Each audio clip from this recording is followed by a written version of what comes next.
Gathering only my essentials, I bolted out of the house, my feet pounding against the pavement as I navigated the bustling streets towards the train station. Breathless, I raced up the station stairs and onto the platform, anxiously awaiting the train bound for my hometown. As I stood there, attempting to quell my rising anxiety, I scanned the area nervously, half expecting someone to be tailing me, though I couldn't fathom the reason for my sudden flight. The decision to abandon the honeymoon I had eagerly anticipated bewildered me, replaced by this frantic escape. I found myself fleeing from the town, spurred on by the cryptic urging of my husband. My name is Megan, an office worker who recently turned 30. Despite feeling perpetually like an outsider, I unexpectedly found myself in a mentoring role, leading a hectic life. My fiancé, Bob, is my coworker, 3 years my junior, but exuding an air of maturity and reliability that often confuses others about our ages. He effortlessly balances household chores and garners respect from both superiors and subordinates. Bob seems like the epitome of an ideal partner, except for one troubling aspect. During a visit to my in-laws' home, we were greeted by 2 women in the living room, their smiles reserved solely for Bob. My discomfort grew as they fawned over him, treating him like a cherished son. Catherine, a childhood friend of Bob's and neighbor to my in-laws, was particularly enthusiastic, bordering on possessive. Despite Bob's apparent disinterest in Catherine's advances, my unease persisted. Her persistence and lack of fidelity, evident in her history of pursuing men and relationships, left me unsettled. Though relieved that Bob didn't reciprocate Catherine's advances, my mother-in-law's alliance with her only intensified my sense of alienation. It seemed she was determined to oust me from Bob's life, using her closeness to Catherine as a weapon against me. I stand taller than her son, investing endless effort into my work, yet she seems oblivious to Catherine's true nature.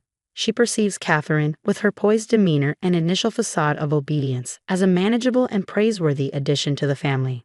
But due to those 2 women, our wedding unfolds into a nightmare scenario a month later. Astonishingly, Catherine, uninvited, graces the reception wearing a pure white dress, a privilege reserved solely for the bride. Though not as extravagant as a bridal gown, its color remains unchanged, and she becomes the focal point of attention in numerous ways. What's even more unsettling is her audacity to claim a seat at the family table beside my mother-in-law. Throughout the slideshow and our friends' speeches, her presence irks me as she engages in casual conversation with my mother-in-law. When they approach our table, my husband confronts them, struggling to contain his frustration. Catherine, you weren't invited, and you're wearing a white dress, seated at the family table. What on earth are you thinking? Mom, why are you allowing this?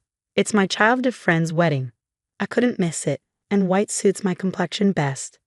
Catherine retorts, while my mother-in-law enthusiastically endorses her choice, claiming she requested the seat due to an oversight in arrangements.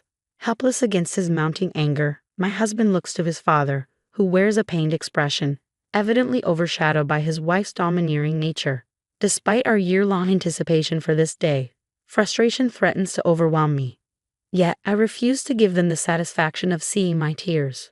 With a forced smile, I lift my gaze to Catherine, determined not to let her disrupt our special day. I observed a slight twitch at the corners of Catherine's eyes as I addressed her. How considerate of you to join the celebration, even without an invitation, Catherine. You truly are a thoughtful friend, aren't you?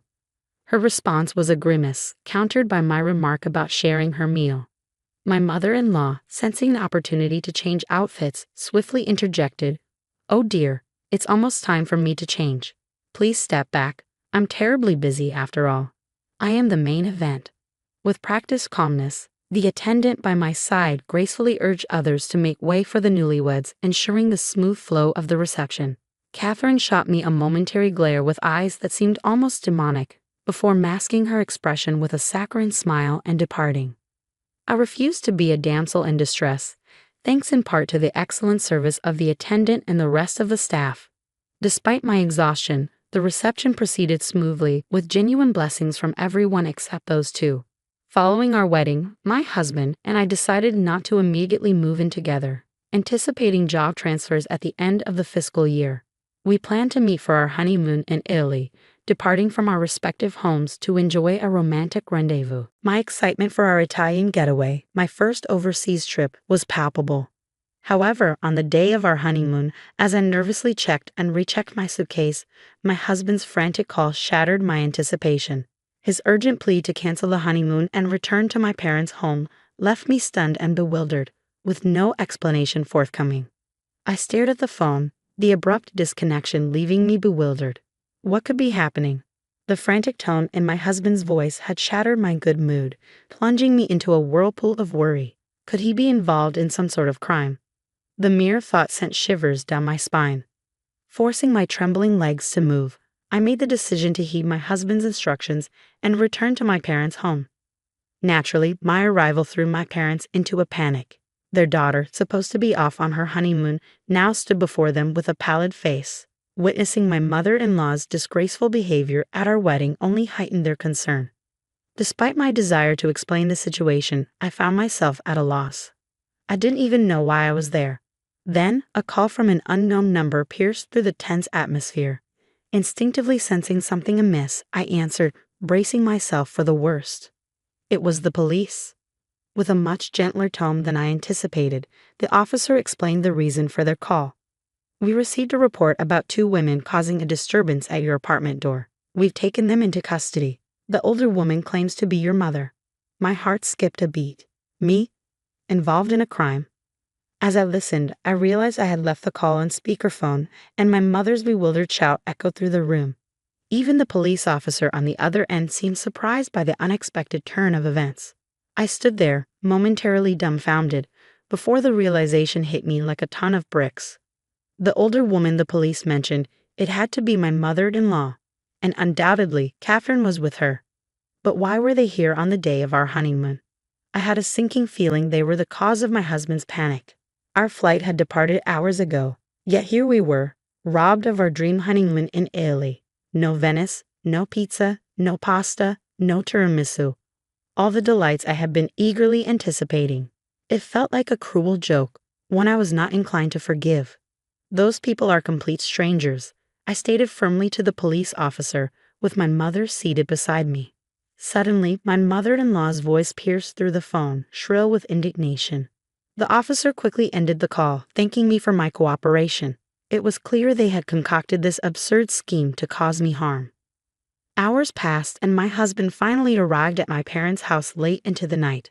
As I suspected, it was indeed my mother-in-law and Catherine who had been detained by the police. They had discovered our plans to meet at the airport and hatched a plan to sabotage our honeymoon. Catherine intended to fabricate a story to my husband, claiming I had run off with another man, while my mother-in-law plotted to replace me on our trip.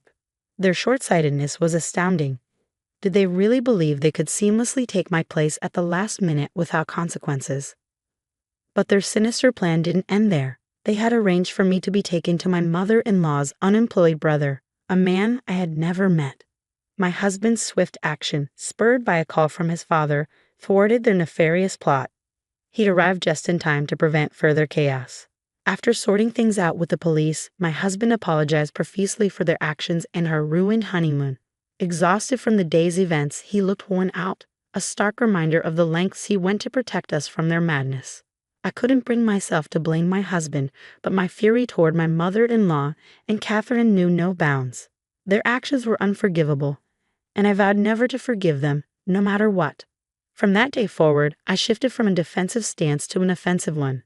Firstly, I sought compensation for the damages they had caused to my apartment door, which they had ruthlessly kicked and even battered with a fire extinguisher. The door, a recent high-end replacement, incurred significant repair costs. Additionally, I demanded reimbursement for various fees to the management company and the cancellation fees for our ruined honeymoon. The total sum amounted to nearly $20,000. Naturally, they resisted, attempting to shift the blame onto my husband. "It's Bob who won't admit he loves me." "All I wanted was your happiness, Bob," my mother-in-law retorted. But I remained resolute, threatening legal action if they refused to comply. "If we go to court, we'll also expose your attempt to kidnap my wife. The cost claimed will only increase," I warned sternly. The mere mention of the word court sent tremors through my mother-in-law, while Catherine broke into tears. "You forgive me, right? I'm your precious girl, aren't I?" she pleaded desperately. But my husband's response was clear and cold. "I'll never forgive you. he stated firmly, causing Catherine to let out a small shriek. But I love you so much. You love me too, don't you, Bob? She implored. There's no way I could love a woman who casually dates 5 guys at once or goes out with a married man, my husband retorted, stunning both my mother-in-law and Catherine into silence. I stood by my husband's side, reinforcing his stance. You claim to love Bob, but your declarations only surfaced after he and I became engaged. Isn't that right? I confronted Catherine, seeing through her facade. It seems your interest in a man peaks only when he's already committed to someone else. My mother-in-law shot Catherine a piercing glare, evidently striking a nerve. Panic flickered in Catherine's eyes before she pointed an accusatory finger. You're the main culprit. You tried to manipulate me because you didn't approve of your daughter-in-law, she accused, her voice tinged with desperation. The tension escalated as they exchanged heated words, their once amicable facade crumbling before us. It was a stark reminder of the fragility of their supposed friendship. Ultimately, intervention was necessary. Catherine's parents and my father-in-law stepped in, and it was decided to divide the claim amount evenly between both parties. Catherine's parents, oblivious to their daughter's disgraceful behavior, expressed sincere apologies. We enlisted legal aid, filing a restraining order against Catherine and my mother-in-law. Despite my mother-in-law's tearful refusal, their malicious intentions couldn't be overlooked. Though their plan was thwarted, neither received absolution for their actions. Neither my husband nor I harbored any intention of granting forgiveness. 3 years later, as we enjoyed a tranquil life with our newborn child, an unexpected visitor arrived at our doorstep. Dressed immaculately in an expensive suit, the visitor introduced himself as Catherine's fiancé. He mentioned casually visiting Catherine's parents' house, sparking a conversation with one of her former classmates. Wasn't she supposed to steal Bob? The classmate had remarked. For the first time in a while, a shadow passed over my husband's face at the mention of Catherine's name. It seemed a classmate had attended our wedding and witnessed Catherine's disgraceful behavior. Initially, I brushed it off as a joke, but concern for Catherine's well-being gnawed at me. I'm sorry, but I had to investigate, my husband interjected. You and Catherine were childhood friends, but you're not dating now, are you? Of course not. We've never even dated. My husband replied firmly, visibly relieving Catherine's fiancé. However, he added with a hint of apprehension, but she might be dating someone else. The conversation took a sharp turn when my husband recounted Catherine's history of flings, including her infamous appearance at our wedding in a white dress. Catherine's fiancé staggered away, his composure shattered. Subsequent investigations revealed Catherine's extensive history of infidelity, much to the chagrin of her fiancé's prominent family. Her facade of chastity crumbled, leading to the termination of her engagement and legal action against her for damages. Poetic justice, indeed. My mother-in-law, fretting over missing out on meeting her first grandchild, watched from afar as my father-in-law cheerfully delivered baby supplies. It seemed Catherine's downfall had brought unexpected blessings into our lives. But I sent them back without even a glance. Catherine found herself abandoned by her fiancé and drowning in debt, while my mother-in-law yearned to see her beloved son and grandchild. Now, as neighbors, they engage in heated disputes at every encounter, much to the discomfort of those unfortunate enough to witness. Hey Megan, how about we visit the Miami Seaquarium on the 2nd day and head to Key West on the 3rd? I've heard about the overseas highway, my husband suggested, trying to lift our spirits. That sounds beautiful. I'm also craving seafood at a Cuban restaurant, I replied, envisioning the adventure ahead. And I can't wait to swim with the fishies. As our son approaches his 3rd birthday, we're planning a honeymoon we never had. Our destination, Florida. Our main goal, to show our son dolphins, of course, and to indulge in all the culinary delights the Sunshine State has to offer, especially Cuban cuisine. Italy may still be a dream on the horizon, but with my husband by my side, I know we can make it happen. After all, every day feels content and happy with him.